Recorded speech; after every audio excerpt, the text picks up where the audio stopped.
doña Ceci, que por favor vayan preparando a nuestra cara amiga, nuestra querida amiga, nuestra compañera, queridísima corresponsal en Sao Paulo, a la queridísima Alina Duarte, que híjole, se aventó una jornada larguísima. Querida Alina, o cara amiga, boa tarde, cara amiga, y parabéns. Muchas felicidades por una gran, no solo por el triunfo de la izquierda en ese gran gigante, sino por una gran jornada electoral ahí en Sao Paulo y en todo el país, querida Alina. Boa tarde a todos, a todas.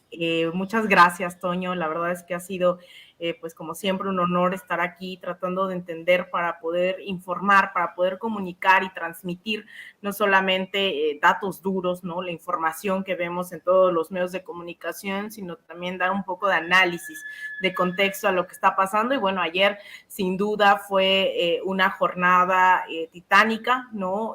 Una jornada también marcada por intentos de obstaculizar el voto en zonas fuertemente petistas, ¿no? El Partido de los Trabajadores de Lula da Silva.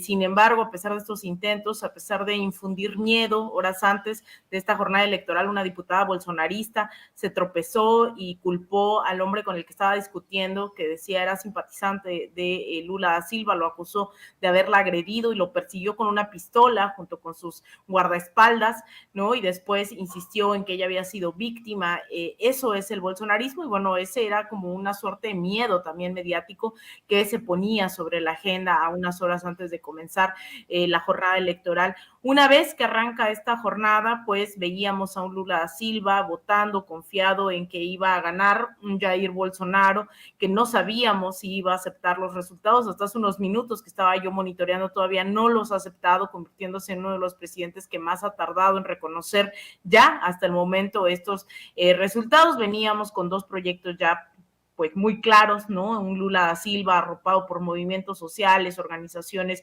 de izquierda, también de centro e incluso de derecha. Acá me daba risa leer el tema derecha democrática. Imagínense qué tan a la derecha puede girar un proyecto pues, que abiertamente es antidemocrática y aún así sigue compitiendo electoralmente como en su momento lo fue Donald Trump. Y ahora pues ese proyecto no competía contra el de Jair Bolsonaro, que estaba anclado en el apoyo de estos grupos que buscan armar a la sociedad, grupos evangélicos que tienen una fuerte presencia, un tercio casi de la población en este país ha ido creciendo, ¿no? En ese sentido el evangelismo, también en grupos de los agronegocios a los cuales se les ha entregado la Amazonía, es decir, eran dos proyectos claramente distintos y esta jornada, pues, insisto, marcada por estos obstáculos por parte de la policía, por parte del gobierno bolsonarista en el nordeste del país, pues hacía creer que iba a ser más complicada esa victoria. Sin embargo, fueron más de 2 millones de votos la diferencia en un país de 153 millones de votantes. Es bastante fuerte también entender que se gana, pero hay un país quebrantado. De las primeras palabras que dice en la noche aquí en Sao Paulo Lula da Silva es no hay dos Brasiles, no hay dos países, no, él va a gobernar para todos y para todas y enfoca su mensaje hacia, y es muy importante, ¿no? Creo que a diferencia de incluso otros mandatarios, pone el acento en que no se trata de un proyecto personal, sino de una victoria de organizaciones, de movimientos, enfocado también una agenda hacia la cultura, la tecnología, hacia las mujeres, los pueblos indígenas, anuncia la creación también de un ministerio de los pueblos indígenas e incluso también un subministerio dentro del Ministerio de la Salud para la salud mental, ¿no? Entonces se enfoca mucho en acabar con estas desigualdades, la pobreza, el hambre, que también ha sido una para bien de las obsesiones del exmandatario Lula da Silva. Entonces creo que está por demás decirlo, bastante emotivo para la gente, obviamente que sufrió estos 4 años de bolsonarismo caracterizados por minimizar la pandemia, por un discurso racista, misógino. Evidentemente es una victoria, ¿no? Que a pesar de esta breve diferencia, pues se logra, ¿no? Avanzar en este proyecto.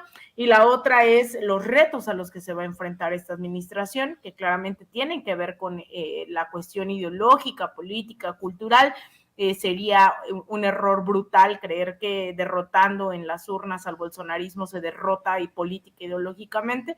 Así que lo que vamos a ver durante los próximos años, pues seguramente es una batalla muy difícil, que costará bastante, de hecho, pensando en que tiene al Poder Legislativo en contra, ¿no? Es un Senado, una asamblea bastante conservadora, no va a ser fácil pasar resoluciones, ni mucho menos, así que más allá de estos intentos o no de reconocer los resultados por parte de Jair Bolsonaro, lo cierto es que se viene un panorama bastante difícil a mediano y largo plazo, pero la apuesta incluso de quienes arroparon la candidatura de Lula da Silva es seguir siendo críticos y construyendo a la par este modelo, así que bueno, va a ser interesante, sin embargo, pues bueno, la victoria pues es colectiva de más de 50 millones de brasileños y brasileñas que estuvieron dando la batalla durante todos estos años, y hay que decirlo, no solo durante el bolsonarismo, sino también considerar que vino digamos, esta victoria vino después de un proceso de recuperación de la democracia tras un golpe de Estado a Dilma Rousseff, tras un encarcelamiento de Lula da Silva, tras una persecución y criminalización del Partido de los Trabajadores y sus dirigentes. Así que la batalla es triple o cuádruple si se pone sobre la mesa, que no solo se trata de la victoria de anoche, sino de una victoria durante muchos años de la clase trabajadora, de las mujeres, de los pueblos indígenas, que da frutos. Sin embargo, pues esta batalla va para largo, querido Toño. Escuchemos, querida Lina, si te parece, las primeras declaraciones precisamente de Luis Ignacio Lula da Silva, esta muy emotiva frase de cómo es que no hay dos Brasiles. Yo creo que hay que decir aquí también, no hay dos mundos. Esta elección definió hasta cierto punto al mundo, es un termómetro para el mundo en cuanto a las ideologías, y la verdad es que no solo no hay dos Brasiles, no hay dos mundos, hay un solo mundo en el que todos debemos caber. Vamos a escuchar a Lula da Silva y seguimos con el reporte de Alina. Que resolveram libertar esse país do autoritarismo. Por isso, eu queria dizer para vocês que eu estou com dificuldade porque eu teria que fazer 3 discursos, um naquela ponta, outro naquela ponta e um aqui. Eu vou tentar aqui apenas dizer algumas palavras. Eu tenho que agradecer a cada pessoa que me ajudou nessa campanha. A senadora que foi candidata a presidenta, Simone Tebet, foi acompanhada. Por ahí están las declaraciones, las escuché, tú las mandaste, querida Alina, está entre tus videos. Vamos a ver si podemos poner otros de los videos de Alina para que escuchemos estas declaraciones de Lula da Silva al concluir la elección, y pues son declaraciones captadas por nuestra queridísima Alina Duarte, quien tenemos en estos momentos en línea.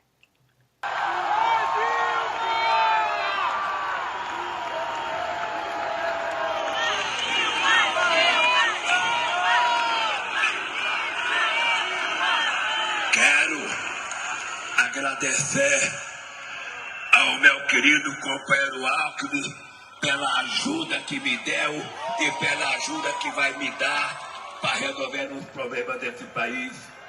Eu volto a dizer para vocês, eu fui eleito para governar para 215 milhões de brasileiros. Eu vou governar para todos, sem distinção, sem olhar se é rico ou se é pobre, sem olhar se é de esquerda ou de direita, mas as pessoas têm que saber, embora eu vá governar para todos, são os mais necessitados que irão receber a política mais influente do meu governo. Nós temos que recuperar a educação das nossas crianças, porque as famílias mais pobres perderam 2 anos com a pandemia e nós precisamos fazer um mutirão para tentar reeducar essas crianças para eles poderem chegar no nível que deveria estar. Pues interesantísimo, querida Daniel, y le voy a pedir a don David que nos grabe porque ya lo mencionabas tú, hay una serie de situaciones que siguen. Tiene todavía el fascista de Jair Bolsonaro que reconocer la elección, y tiene que reconocerla en un país dividido. Esta labor que le tocará a Lula da Silva es difícil, va a gobernar un país dividido. Estamos hablando de aproximadamente 1.8 en cuanto a las preferencias, en cuanto a la diferencia entre uno y otro candidato, y definitivamente tiene que haber el reconocimiento del presidente en turno, que es Jair Bolsonaro, para evitar algún tipo de problemáticas. Estábamos viendo en el resumen de elecciones que, como bien mencionabas, hubo una serie pues, de situaciones terribles en las que Bolsonaro utilizó el aparato gubernamental con tal de precisamente bloquear a Lula da Silva. Ahora, pues, podemos ya hablar abiertamente de cómo es que estos simpatizantes de Bolsonaro bloquearon una serie de vías de comunicación, carreteras en varios estados brasileños.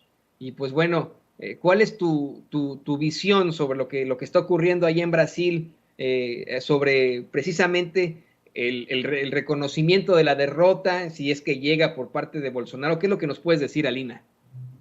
Pues mira, en realidad ahorita Jair Bolsonaro se ha mantenido al margen. Es cierto que ha venido cuestionando durante todas estas semanas, durante meses, el hecho de que el Tribunal Supremo Electoral, y lo decía públicamente, ¿no?, que tenían preferencia por Lula da Silva y por el Partido de los Trabajadores, decía eso, no es un secreto, ¿no? O sea, se atrevía a hacer esas declaraciones sin presentar prueba alguna. Se la ha pasado deslegitimando todo el proceso electoral, se la ha pasado diciendo que va a haber un fraude a pesar de que no han mostrado pruebas, y ese es el gran meollo del asunto, ¿no? Ha logrado sembrar la duda de si es un proceso legítimo sin una sola prueba alguna. Y el problema no es solo Jair Bolsonaro, ¿no? Aquí el tema es que hay una sociedad profundamente conservadora que votó y respaldó un proyecto. No estamos hablando de que fueron 10, 15 personas, estamos hablando de que son de más de 50 millones de personas que creen que el bolsonarismo es la respuesta a algo, ¿no? Todavía me cuesta trabajo asimilar bien este discurso, porque es muy fuerte creer que alguien como Bolsonaro, que ha llevado a 33 millones de brasileños y brasileñas a la pobreza, más bien a la pobreza alimentaria, creen en él, a pesar de que sales a las calles. De verdad, esta ciudad me ha dejado en shock. Sao Paulo es una ciudad sumamente desigual, llena de pobres, llena de gente que habita en las calles, producto de la desigualdad, y que es imposible no creer que quien produjo esta situación, de verdad, y no es que sea exclusivo de Sao Paulo, lo vemos, tú bien sabes,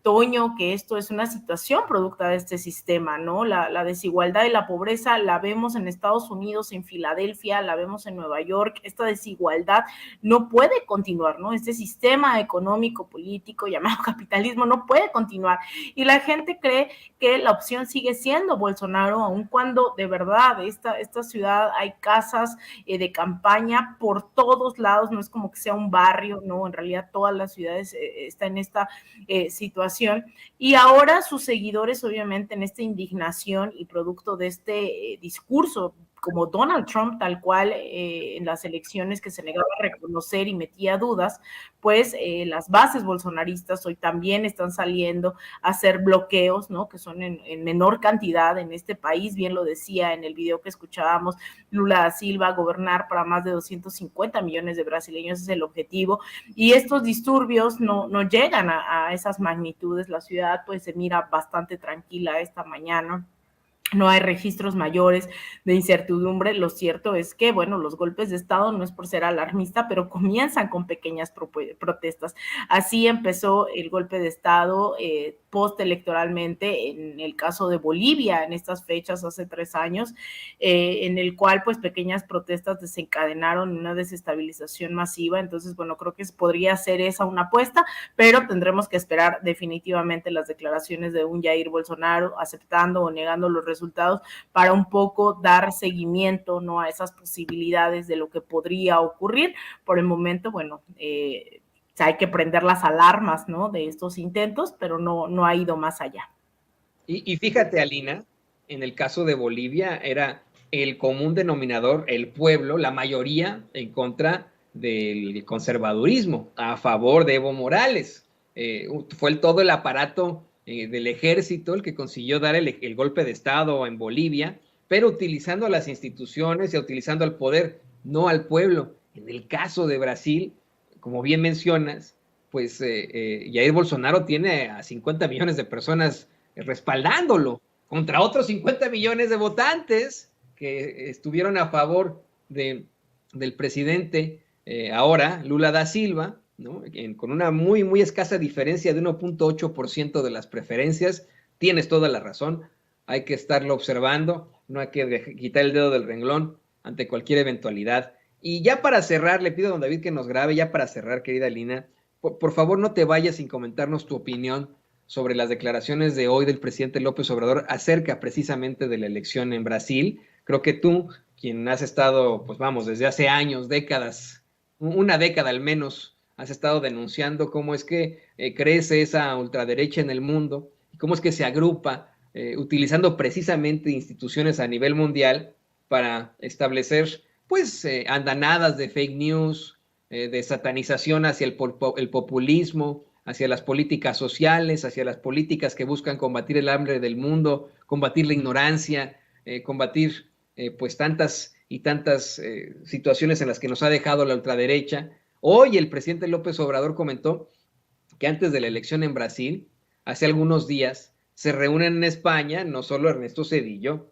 y Felipe Calderón, sino ahí tienes también al presidente de la ultraderecha español, José María Aznar, este cuate que ha sido también, se ha visto envuelto en una serie de escándalos, de irregularidades, y el juez, dice el presidente López Obrador, que injustamente encarceló a Luis Ignacio Lula da Silva, y que el que los convocó a todos fue don Vargas, Mario Vargas Llosa, para atacar al populismo en vísperas de las elecciones en Brasil. Y bueno, pues ahí, esa es la realidad.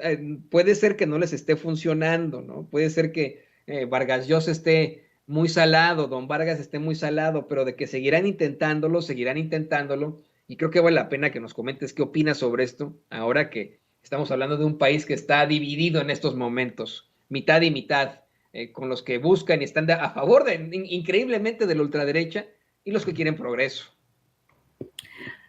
Pues mira, Toño, yo creo que estas declaraciones del presidente López Obrador esta mañana son muy puntuales, especialmente porque este foro que se da para hablar de la libertad y la democracia, entre comillas, en Madrid hace 10 días, con más de 10 días, 11 días, tenía como finalidad justamente apuntalar, ¿no?, esa narrativa, varias narrativas, ¿no? En una de esas se les ocurrió llamarle la década, que se acercaba a una década perdida, contrario a lo que la izquierda denominamos la década ganada con los gobiernos progresistas, la primera oleada de los gobiernos progresistas. Y después buscaron nuevamente satanizar el tema del populismo, ¿no?, y demás, y obviamente hablaban de la democracia en México. Sin embargo, también había un pronunciamiento claro en torno al tema de Brasil. Hoy el presidente López Obrador lo que dice es: se encuentra bastante feliz porque al final pregunta tal cual de qué ayudó, ¿no?, este encuentro. Dice: de nada, porque al final ganó Lula da Silva. Dice: al contrario, hasta parece que alguien como Mario Vargas Llosa, que está detrás de organizaciones internacionales presuntamente por la democracia y la libertad, pues no lograron confundir a ciertas personas y de todas maneras terminó ganando Lula da Silva. Entonces, lo que hay que llamar la atención son este tipo de foros, ¿no?, que se dan así lo mismo en el tema de Brasil que en el tema de México. La derecha está bastante bien articulada y lo que nos deja también de lección el caso de Brasil es que la izquierda también tiene que estarlo y además que tiene que ser más exigente consigo misma. Estamos en un país, ¿no?, en Brasil es un país que ya gobernó la izquierda y que no logró dejar un legado fuerte, una estructura sólida, y permitió que no solamente se diera un golpe de Estado. Cuando se dio el golpe a Dilma Rousseff, la gente no salió a las calles porque ya no las habían abandonado, ¿no? Y por eso para mí siempre es muy preocupante que se abandonen las calles en México. Una vez que se gana la cuarta transformación, las calles quedan abandonadas, mucha gente se cruza de brazos porque el presidente está diciendo qué hacer, ¿no? Cuando en realidad lo que demuestra América Latina, y específicamente el caso de Brasil, es que aún cuando a la gente se le saca de condiciones de hambre, de precarización, de pobreza, apenas llegan a ser clase media, pues votan por la derecha, ¿no?, buscando ya sentirse como parte de las burguesías, o incluso no defienden sus procesos en las calles y vienen los golpes de Estado. Y eso no lo pagan los dirigentes, lo paga el pueblo, en este caso el brasileño, que tardó muchísimos años en recuperarse de estos golpes de Estado, y que ahora pues la pregunta es cómo evitamos que la derecha siga creciendo. Yo sé que hay mucha gente que es muy violenta dentro de la derecha, que viene, insulta, agrede, pero creo que si algo me hace repensar este proceso es también que aún con esa gente tenemos que dialogar más y más y más, porque en un futuro esto se puede confundir, ¿no? Se puede llegar a un grado tal que se obstaculice el diálogo y terminen votando por grupos como Jair Bolsonaro. Entonces creo que eso nos tiene que llevar a pensar a cómo dialogamos con esta gente que no es el enemigo. El enemigo viene de otros lados, el enemigo no es el que se cree fifí, el que se cree conservador, el que se cree burgués, el que se cree Salinas Pliego.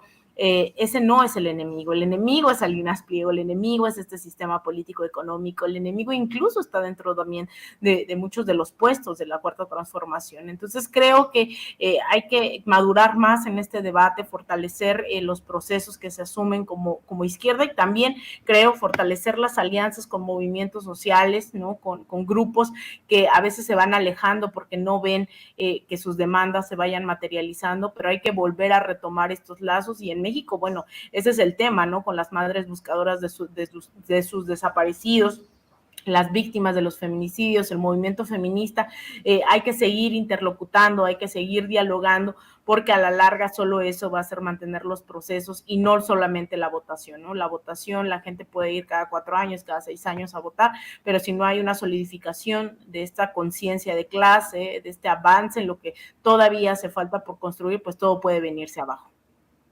Eso es lo más triste de todo, que la mayoría de esos la mayoría, esa sí es la realidad, la mayoría de esa minoría que está en contra del progreso en México, que está en contra de las políticas sociales, que está en contra de la tolerancia, la mayoría de ellos, pues vamos, no saben que se sigue luchando por ellos mismos y que sus ideas simple y sencillamente benefician a la minoría de esa minoría, a los que sí tienen todo el dinero, a los que sí tienen todo el poder, a los que sí son fifís, ¿no?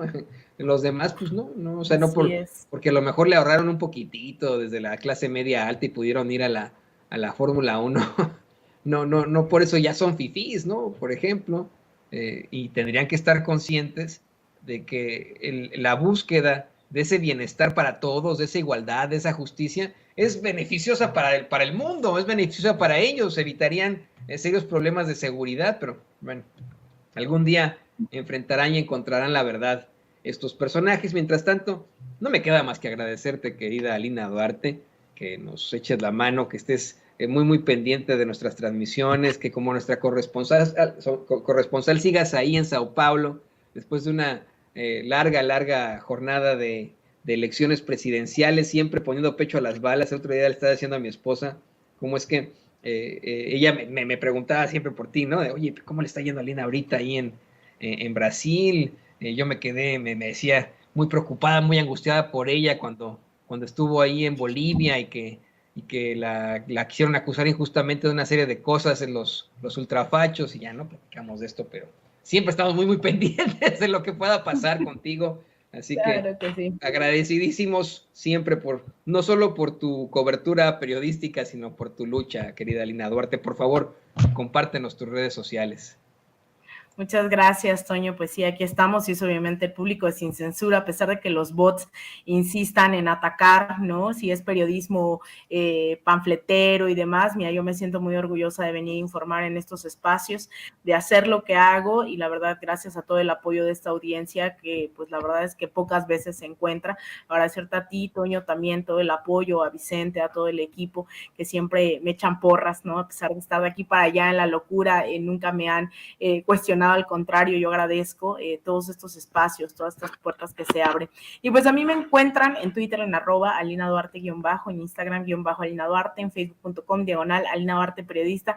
Ahí estaremos subiendo todavía más datos, más información, y sobre todo actualizando a ver a qué hora reconoce Jair Bolsonaro estos resultados, y dando seguimiento a estos intentos, ¿no? De protestas, de caos que se puedan vivir. Hasta ahora, pues bueno, insisto, no alteran, ¿no? Ni los resultados resultados ni las condiciones que se viven aquí, pero bueno, hay que seguir pendientes de este proceso también a mediano y largo plazo, que pensar que hay más de 50 millones de personas apoyando a alguien como Jair Bolsonaro, pues vaya que es de preocuparse. Así que bueno, te mando un abrazo, querido Toño, a ti, a Ceci, a David, a todo el equipo, a la audiencia, obviamente, de Sin Censura. Un abrazo que recibimos con muchísimo gusto, una vez más para Benz, y nos vemos muy, muy pronto, querida Lina Duarte. Y bueno, vamos a una pausa comercial muy